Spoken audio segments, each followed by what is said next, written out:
শেষ জামানায় কিয়ামতের আগে আগে ইহুদিরা শক্তিশালী হয়ে যাবে এবং তারা খ্রিস্টানদের সাথে ঐক্য করবে, যেটা করে ফেলছে অলরেডি। তারা মুসলিমদের সাথে চুক্তিবদ্ধ থাকবে, এক পর্যায়ে তারা চুক্তি ভঙ্গ করবে এবং 80টা পতাকা একত্রিত করে 12,000 করে সৈন্য নিয়ে তারা মুসলিমদের বিরুদ্ধে আক্রমণ করবে। এটা হাদিস আসছে, এটা সামনে হতে যাচ্ছে।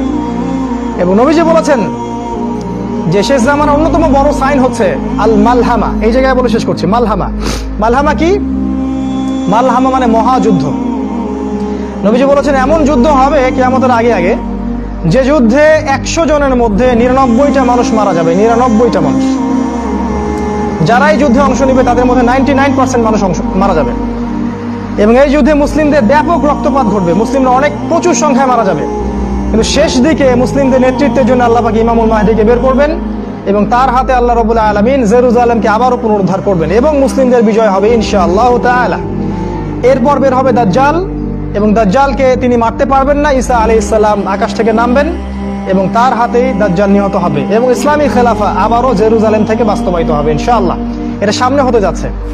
এরকম অনেক সাইন আছে। আমি শুধু এতটুকু বলছি, কোরআন এবং সুন্নাহ যদি আপনারা স্টাডি করেন, দুই চোখ দিয়ে দেখতে পারবেন যতগুলো আলামত আছে তার 95% দুই চোখ দিয়ে দেখা যায়।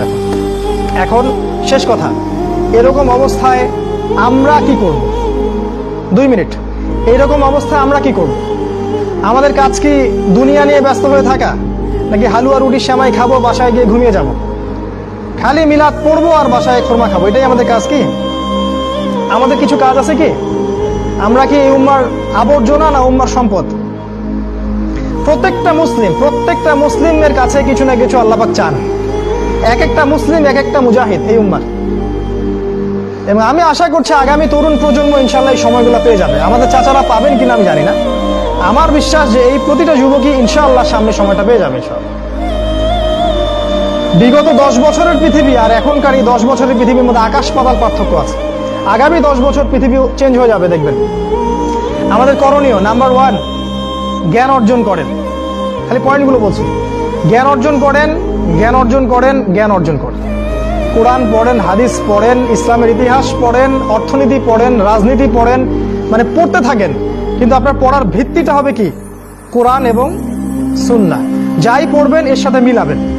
আর বিশেষ করে শেষ জামানার হাদিসগুলো এবং আলামতগুলো ভালো করে পড়েন।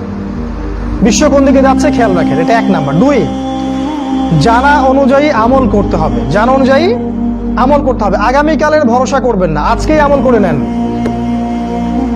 কিয়ামতের মাঠে প্রশ্ন করা হবে, জীবন কোন পথে ব্যয় করেছো, যৌবন কোন কালে ব্যয় করেছো। অতএব এই যুবক সময়টাকে কাজে লাগান।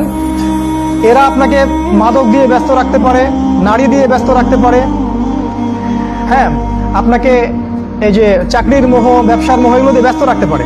কিন্তু আপনাকে জানা অনুযায়ী আমল করতে হবে। 2, 3 নাম্বার, আদর্শ পরিবার গড়ে তুলুন। দ্রুত বিয়ে শাদী করে ফেলেন, বাচ্চা কাচ্চা নেন, পরিবার গড়ে ফেলেন, সময় নেই হাতে বেশি আপনার। হালাল রিজিক। 4 নাম্বার, হালাল রিজিকের চেষ্টা করেন। রিজিকের জন্য হারামের পিছনে যাবেন না। অল্প হোক কিন্তু হালাল রিজিকে সন্তুষ্ট থাকুন। অনেক সময় বাসায় 17-18 বছরে বিয়ে দিতে চাবে না, বাবা মাকে বুঝাতে হবে, প্রয়োজনে একটু ফাইটও করতে হতে পারে। কিন্তু তারপরেও নিজের আত্মা এবং নিজের সতীত্বকে হেফাজত করার জন্য বিয়ে করে ফেলেন। এবং আমরা গার্ডিয়ানদেরকে রিকোয়েস্ট করবো যে আমাদের যুবক ভাইদের বিয়েটা সহজ করে দেন, যুবতীদের বিয়েটাকে সহজ করে দেন। এটা হলো 4। 5 নাম্বার, ইউনাইটেড কমিউনিটি গড়ে তোলেন। আপনার সমমনা যারা আছে তাদেরকে নিয়ে ইউনাইটেড, একত্রীকরণ একটা কমিউনিটি গড়ে তোলেন। ওই দলাদলির মধ্যে যাবেন না, অমুক ওই তরিকা, অমুক এই, অমুক সেই, এইসব নামগুলোর মধ্যে যাবেন না। সবাই মিলে, হানাফি আমার ভাই, শাফি আমার ভাই, সালাফি আমার ভাই, যে যেখানে থাক সবার ভালোটাকে আপনি নেন, খারাপটাকে বাদ দিয়ে দেন। সিম্পল। ভালোগুলোকে নিয়ে নেন, খারাপগুলোকে বাদ দিয়ে দেন। সবাইকে একসাথে বসানোর চেষ্টা করেন ইনশাআল্লাহ। এটা 5। 6 নাম্বার, ব্যাপক দাওয়াতি কাজ করেন। ব্যাপক দাওয়াতি কাজ ঘরে ঘরে এবং এলাকায় এলাকায়, মহল্লায় মহল্লায় এই মেসেজগুলো ছড়িয়ে দেন। বর্তমান বিশ্বের কি অবস্থা, শেষ জামানা কোন দিকে যাচ্ছে এবং এখন আমাদের কি করণীয়, এই দাওয়াতগুলো ছড়িয়ে দেন।